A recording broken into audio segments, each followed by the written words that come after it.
Hi, everyone, and welcome to I'm a Fan. I'm your host, Kim Eberly, and the producer of the show. Today, I have some special guests in the studio. They are married, both are actors and musicians, and Rina is a music teacher by day and has her own business online called Rina's Tea House. They're what you want to call my favorite power couple, and I love it when you have married couples sharing their visions together. So, Jack and Rina, thank you for coming to the show. I'm so happy you're here. Thank you so much for having us. Yeah, so first I want to talk about how you guys met. Well, we met in a production of Playboy of the Western World at Seaview Playwrights Theater, a Staten Island Theater Company. So beautiful play set in the crags of Ireland, northern crags of Ireland on the coast. And we did not know each other, but we had seen each other in various shows. my mom was actually a big fan of his Oh, okay. for years, so that's kind of a funny thing. She knew him before I did. Oh, wow. Okay. So when we were cast, I was like, "Hey, Mom, guess what? I'm playing opposite your favorite actor." She was excited about that, She right? was. Yeah. And it was just a beautiful play. It's the things that my character, Christy Mahone, got to say to hers are, amongst the most romantic things I've ever read in a play. And it was a very easy to play to fall in love with. Doesn't work out so great for the characters themselves, but it worked out pretty well for us. Yeah, I was dating someone else when we were doing the play, and we broke up basically opening weekend, and then Jack and I started dating. So after tell me that. about your first date. Oh, well, we went to see The Importance of Being Earnest at Brooklyn Academy of Music, and we ate at a restaurant called Night of the Cookers, which I don't think exists anymore in Brooklyn. No. And that's always been one of our favorite plays. Since then, we see it whenever we can. We got to do it once also at Seaview, and we just love it. And it was a lovely day. We took our time. She was not long out of a relationship, but over time it came together about as well as could be expected. So that's great. I first met Rina, I think, when we were doing, in 2018, I was producing a show, The Grand Guignol, and that's when I had the opportunity to meet you. You were recruited.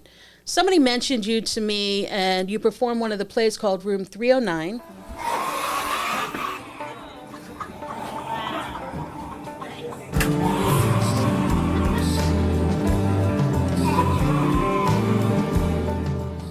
How am I supposed to sleep? How am I supposed to work? And that fetid stench like rotten fish smothered in feces, it permeates everywhere. I can't take it anymore. Get a hold of yourself, Doctor. We need you sharp. I became friends and stayed friends with you, and we just, during COVID, this last time, you did The Promise. Yes. More dead.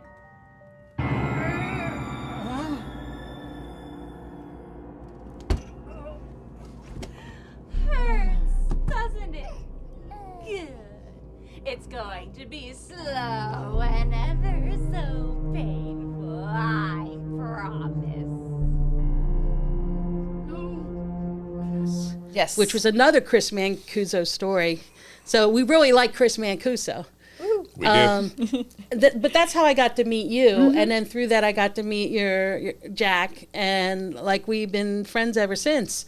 But I want to talk about like you both always been acting. No, I acted in college some. I was mostly way too shy in high school. I did one production of Much Ado About Nothing in my senior year, and promptly went up on my lines on opening night for what seemed like 5 full minutes of silence, but I'm sure it wasn't that bad.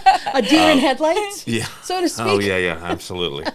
And then I did some in college and didn't do any until I moved out here, where to Staten Island, where we found, a wildly flourishing theater scene with Yes. all kinds of companies doing, works of works for everyone basically. Yeah. And, I started working out here then. So in my late 20s, I guess, is when I really started acting. I've always been involved. My family is very into music. My dad's a musician. My mom is also, but my dad played in bands when I was young. I was always interested in theater, so I started doing community theater on the island when I was a kid. I did the children's theater at Seaview. We've done a lot of stuff at Seaview Playwrights Theater, and that was I was probably like 10 when I was doing that, but I was still doing shows at school before. I remember doing plays in like second grade and third grade and joining drama camps. And I continued doing theater straight through and just transitioned from the children's theater to the adult theater at around 17 years old. Wow. Ironically, the first two shows I did at Seaview were Waiting for Lefty and Romeo and Juliet, which right now are the two shows. One is happening right now with Staten Island Shakespearean Theater, and I'm the assistant director, and the other one is happening next month. So it's just kind of funny. We're not in that. Oh, you're not in that one? No. Okay. But I have seen you perform in one of them, The Fantastics. It was April of 2019. I was assistant director of that one too. You were what a great show. I didn't know what to expect. And one of another actress that actually was in a short film of mine, Victoria, who played one of the lead roles. Yeah. She was the ingenue lead. You guys, first of all, I don't know how you memorize all those lines, and it was a musical, and it was a really long play. It was, I want to say 2.5 hours, maybe. I don't recall. With the I want to say intermission? I hope it wasn't that long. No, I think it was. It was It in the could've been. intermission. But you know what? I didn't miss a beat. And tell me what it was like to do that show, because I just loved it. Well, it was. I'm a little out of my league when it comes to musicals from time to time. And, Wouldn't tell me. Well, you should have been watching my feet in some of those dance numbers. There are a couple of things that, well, if you film me from the knee down, it would be pretty embarrassing. Okay. But we were blessed with just a great cast. Yeah. And it was my first time working with Andrew Monteleone, who was the director and musical director, I guess. And I loved working with him and everyone in that show. And it was just such a happy and interesting show that I had never seen before, despite it running in Manhattan for decades. And I've never seen it until you guys did it. And what a charming, It was a great story. Yeah. It was a great love story. But you've also been in 12 Angry Men and 1776. yes, all for Ghostlight Productions.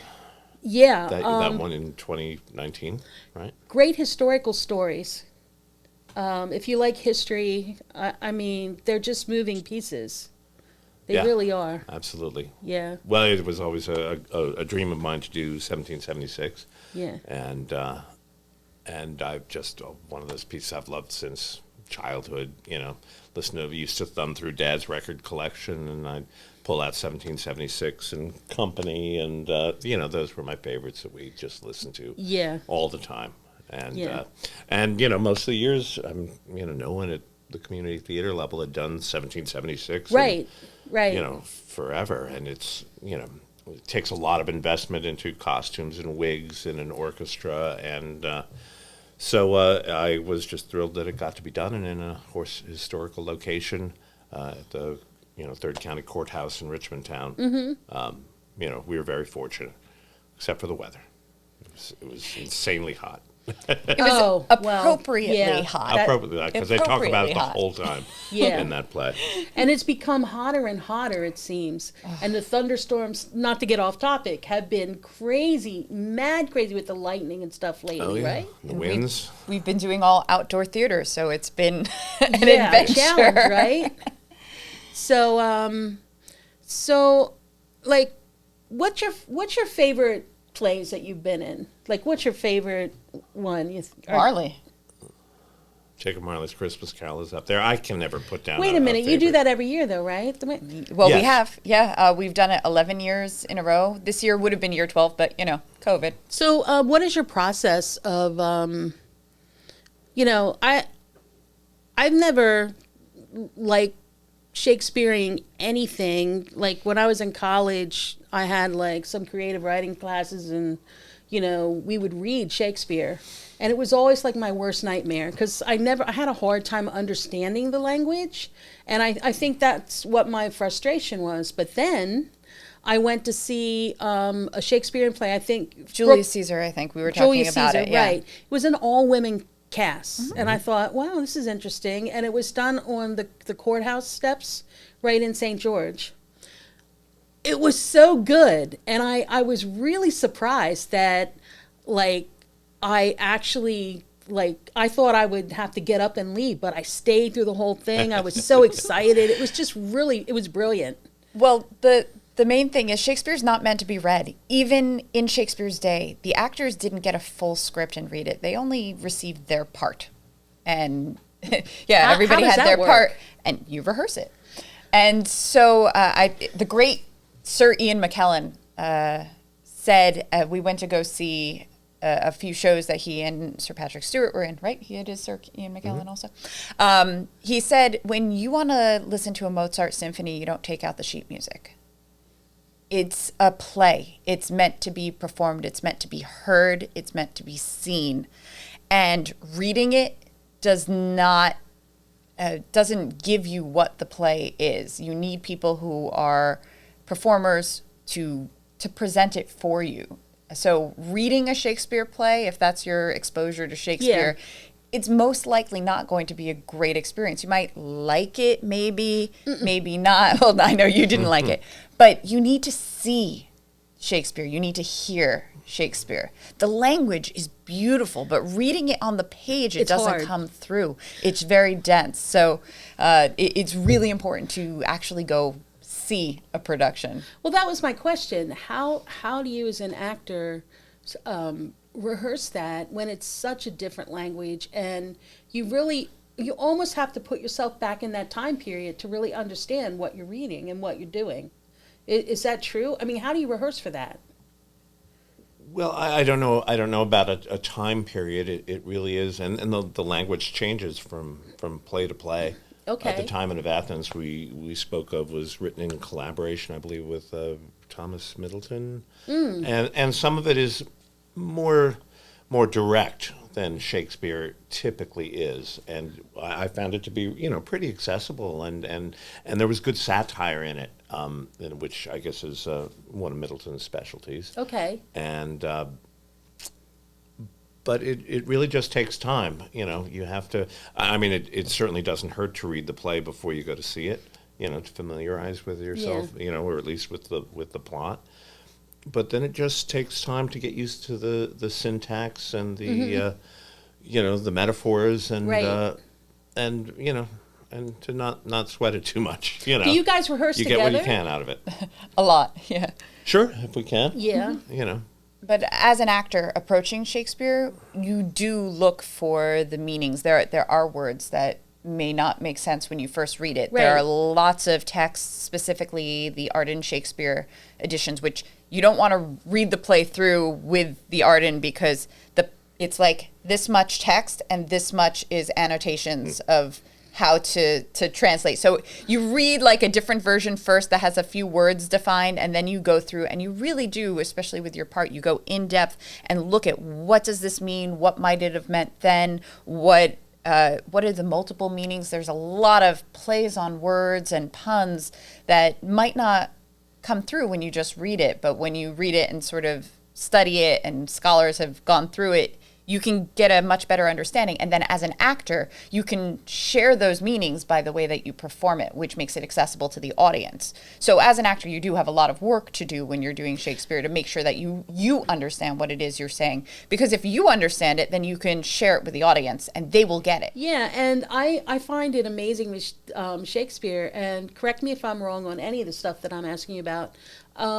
it seems like it's a little bit more over dramatic when you perform these plays. Like it's different from like American plays, like oh show and like the what I'm saying There are lots of different ways to do it. I tend to think of Shakespeare as being closer to opera. right. In the sense that people tend to speak in much more extended, blocks of ideas and text than they do normally. Yeah. And in some of the monologues in Shakespeare are like arias, in a sense. That makes sense to me. And where there's accent on the beauty of, say, the melody in the opera and the language, in Yes. Shakespeare. That heightens the experience, but of course makes it somewhat more difficult to access. Well, you sound like you have a great voice for that type of thing. Oh, thank you. Yes, that deep, projection of. So I want to get to your other talents, I should say. You guys, you have a lot of different things going on, and that's what I love about you. You don't just act. You have your own band, and it's called the Flesh Junkies. All right, this next song brings to mind our first date. It was a wonderful date. It was one of those Son of Sam, David Berkowitz walking tours that you see everywhere. Very romantic. You wear the headset. They give you details about every little place that a shooting happened or where the car got ticketed. It was so beautiful. I listened to the whole narration, but she still got her headphones on long after the set. I pull off her earphone. She's just been listening to this song on repeat the whole time.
And when I first heard the Flesh Junkies, I think it was at CTV or something. Somebody was having you, besides me, but before that. Yeah, Lena.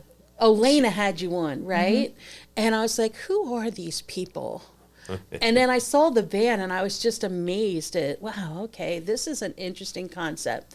So for those of you that are not familiar with the Flesh Junkies, I know they're playing around this a lot. The rest of this year. But first, tell me how that band came about. You start that one. Okay. Basically, the band is, I guess, a tribute to, my senior year in high school when I had basically, from knowing nothing about music except what was in the American Graffiti album, which I loved, and there's nothing wrong with the American. There's lots of great music on that American Graffiti album. Yes. But, that was what I knew of rock music, and somebody took me to CBGB's once to see a band called the Mumps. Okay. And they were amazing. And I watched them, and, we made friends. We saw other bands like the Cramps, and it was this secret music that I knew about that no one in my high school knew about, and there was a sense of discovery that, of course, you can't really have now because anyone can discover anything with the internet. Of course. But then you had to hear about it and go or read about it in a music trade magazine. So it's the Mumps and the Cramps were the two bands that I loved the most and saw the most then, and in the same year period, the movie Dawn of the Dead.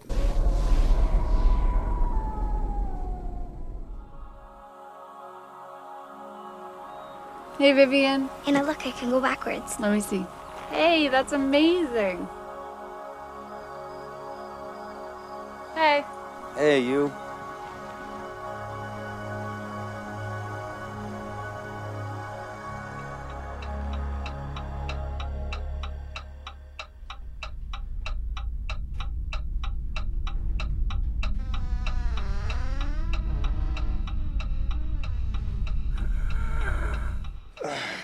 Vivian? Honey, are you okay?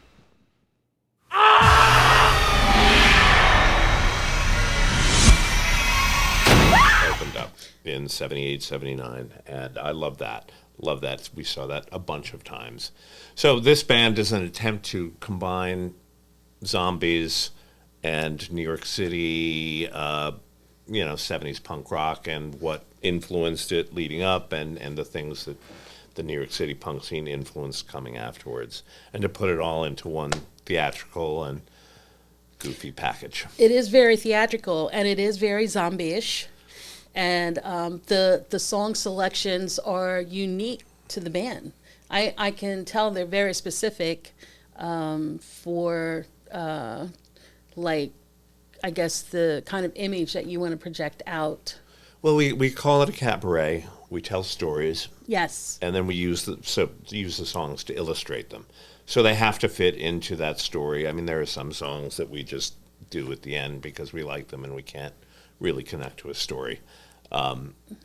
But, they all have to fit into some kind of, zombie monster motif. And so we created these characters to go along with it. So he is a zombie, but I am actually a vampire zombie hybrid. I was a vampire that he bit. So I have a bit of That's great. a twist to me. Yeah, I was on told that. not to, but So you're a help zombie vampirist. Yes. So I am vampire originally, and so we have songs that illustrate that and talk about vampirism, we have bloodletting and Sleeping Beauty, and we have a few songs that tend toward that, but and then kind of. So you goes did with the one change. song that I heard that I was really surprised. I didn't think anyone knew of this singer, Lena Lovitch.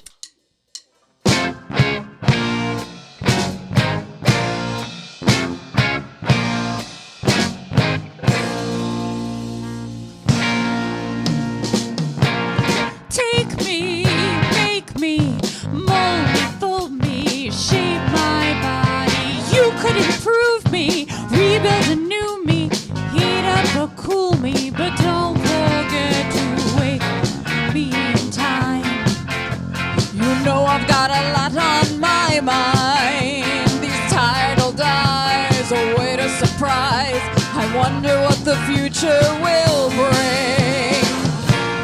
Fix me, mix me, rearrange me, change my body, make it so pretty they can't resist me. Cue up and kiss me, but don't forget to wake me in time. You know I've got to be first in line. The sensitive child is changing her style.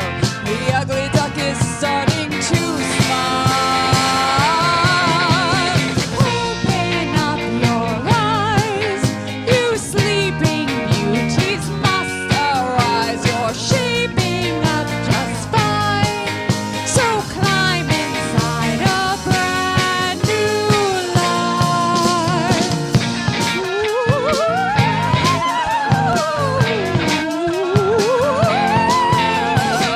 If there's one artist that I say, like, when I grow up I want to be like them, Yeah. she's it. I can like, see it. Everything that she's done, from her look, her mannerisms, her vocal agility, her weirdness, I relate to all of it. So Well, I look at her as a creative. I mean, a creative mind. Is she still around? yes, Yeah. and still performs, but usually near where she lives. She lives in, I don't know, like Belgium or something. Oh, It's wow, I overseas. didn't- okay. We were actually really tempted because we went 2 summers ago. We went to England and Ireland, actually, as like an anniversary thing. We went to Nice. explore the locations of Playboy of the Western World, that play that Yeah. we met during. But I was keeping an eye on Elena Levich's concerts to see if there were any in Europe at the time. And there was the chance that we would hop a plane to go see the concert and fly back if it was available, because she's just so amazing. Yeah. And just the uniqueness of her style. Her style fits my inner style. Like, I've always considered myself a dark person, but I don't always dress that way. Like, I couldn't be considered goth. I don't listen to goth music. But there's this dark weirdness that she captures perfectly that I'm like, yes, that's like me. So something that you do every year that I have yet to come to, and maybe this year I'll be lucky and Kenny and I will come out of our cave, is the St. George Theater. So tell us about that. Sure. Well, every year we open for the Rocky Horror Picture Show at the St. George Theater, which they screen, which looks, just amazing, that old theater. I mean, Yeah, honestly, it is. anytime you can get to that theater, it's, no matter who's playing or what's going on, it's worth the price of admission, even if all you do is walk around and, check the place out. Yeah. Because it's stunning. But, they do a great version of Rocky Horror where they, hand out prop bags to everyone and nice. and show a version of it with, if you don't know, when the audience feedback happens in the movie, right. they'll help you out with it with subtitles at the bottom. So, it's your chance to go to a movie and be as rude as you want to be. During the time war, drinking of no man's road. I just remember me, and the Lord will be calling. Let's do the time war again. Let's do the time war again. Let's just jump to the never step to the right. Put your hands on your hips and bring them easy in time. And it's a Celtic cross that really drives you insane. Let's do time over again. Let's do time over again.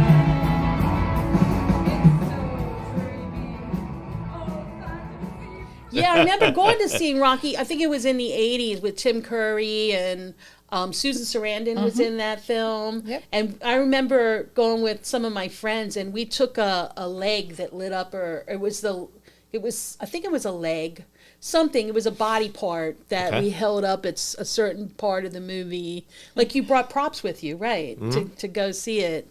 I've only ever seen it maybe twice, but I actually it was something that I wasn't expecting, but something that I can see is a classic.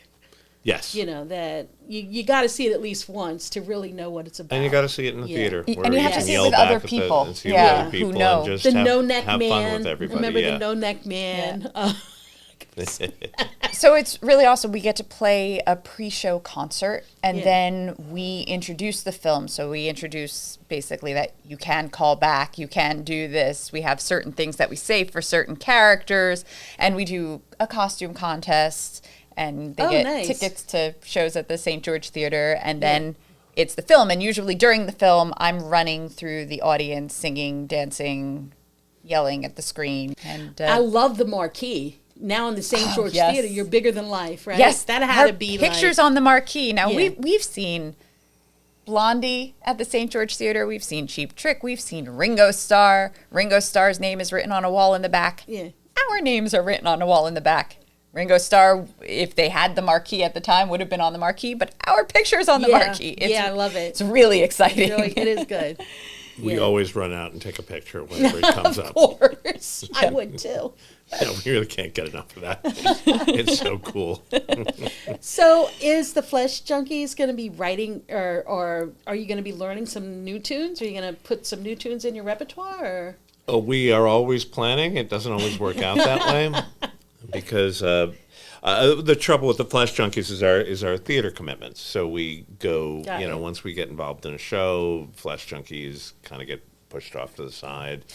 And then when we're ready to do it, then, there are other people in the band, and very often they're busy. We're going to have some new material by the fall. We have a couple of gigs in August coming up that we may not have new material for just because we haven't had time to rehearse it. It seems like you go on a run though. Like a few months you'll do Flesh Junkies, and then a few months you'll do acting. And, yeah, so Depends that's on cool, when though. the shows are. I mean, Yeah. October's always about the Flesh Junkies. Yeah, of course. And Yeah. then very often in September we're doing something, And December's been Jacob Marley's Christmas Carol Right. for the last 11 Well, years. I know there's at least one film project coming up for you guys in October, which is one of my films. I'm directing it, written by Lauren Schwabacher. But I love the idea of you guys, like, not only plays, but getting into film, dabbling into film a little bit. A whole different thing than being a stage performer. So that's really cool. And I don't know, what's next for you guys? What are you guys up to next? Well, you actually just reminded me of another project tying film, tying music, tying dark, creepy things. We were recently working on a project called the Happy Horror Holiday Spectacular, which will be released this holiday season. It is a mix of poetry and music and puppets and a holiday story with a horror movie sensibility. So it's a fun thing that I got to do.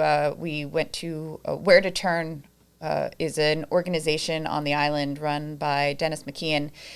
It is actually a cleanup and fix up the community organization. They do toy fundraisers and they give out toys during the holiday season. And they refurbish computers to give to students in need and those with disabilities who might need things. But Dennis has also opened up a prop shop, which is available to the entire Staten Island artistic community. And it was also our studio for the Happy Horror Holiday Spectacular. Nice. And nice. he's, a producer of it, and we had our puppet stage there, and we're going to be using it again for some future projects, some PSAs and with puppets. I have to say, if any of you need props for your movies, theater, anything, go to the prop shop. I actually borrowed some things from there. It's a piece of cake. You go in, pick what you like, you borrow it, and then take it back.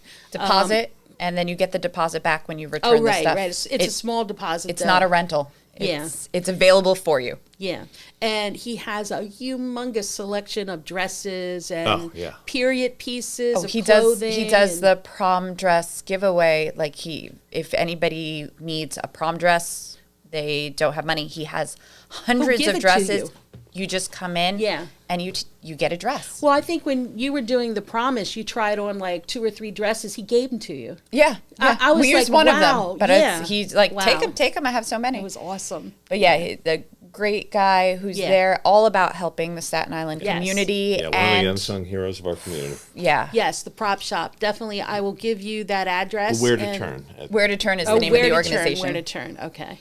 The other thing, too, and I want to mention briefly, you agreed to be on my Lizzie Borden podcast every other month, and since a Victorian era, somehow we relate tea to that.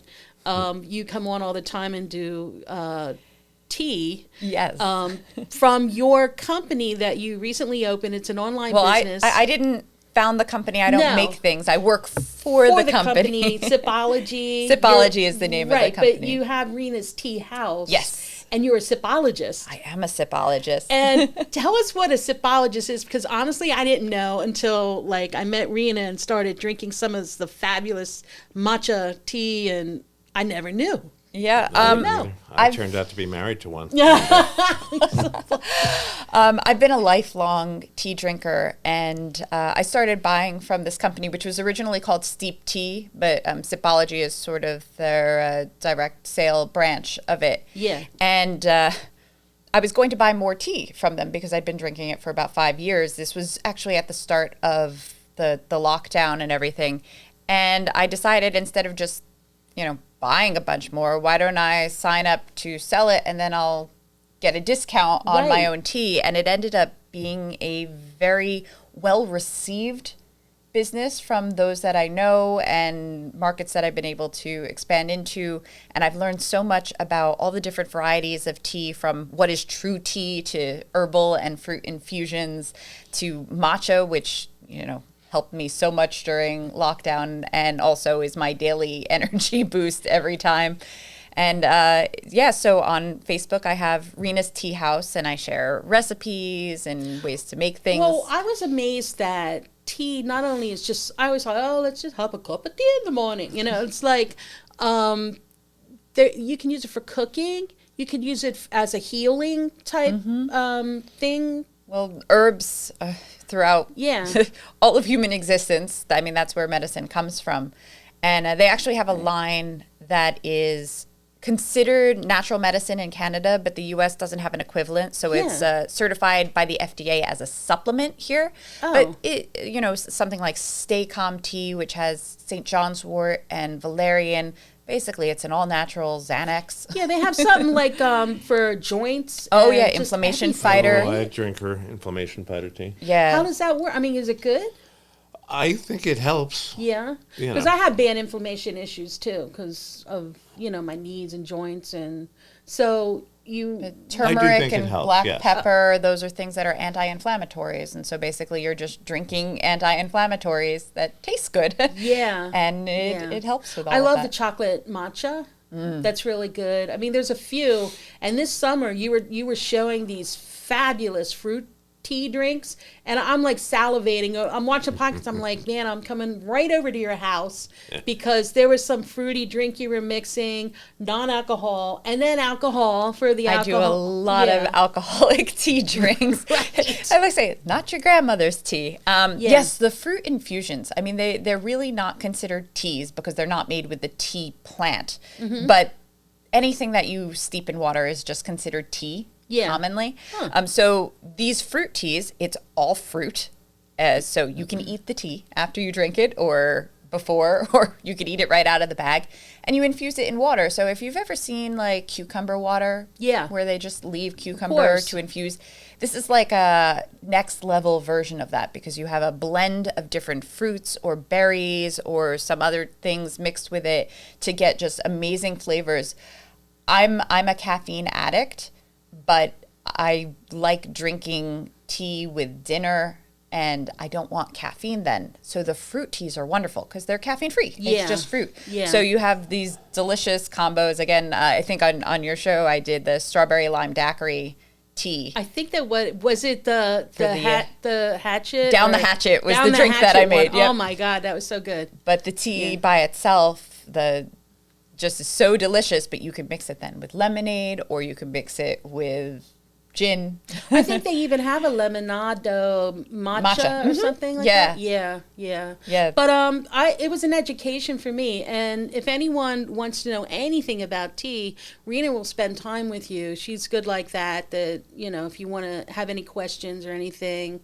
So that's great. I wish you a lot of luck with that. I know you're doing very well with it, and I don't usually drink tea, but some of the teas I actually really, really like. I'm so glad. We're good with that. And Kenny likes the Earl Grey. Oh, the Earl Grey de la Creme is super. So I think I asked what's next. Did we answer that question? What's next with you guys? I don't think. No. We're in a production of Hamlet for Staten Island Shakespearean Theater at Maker Park. Outside in mid-September. I think the second, third week of September. Oh, good. 4 performances. That should be very exciting. Yeah. And then what we call season. Flesh Junkie season, Yes. October. Awesome. We'll be playing that. We're playing in August too, so we're doing Nice. Both those two things are the major things. On So our there's horizon. that horror film festival. The Flesh Junkies will be playing Right. at that. I'm not sure of the venue. It may change. It might be Amendment 18 where it has been the past few years. So Right, we're playing right. there.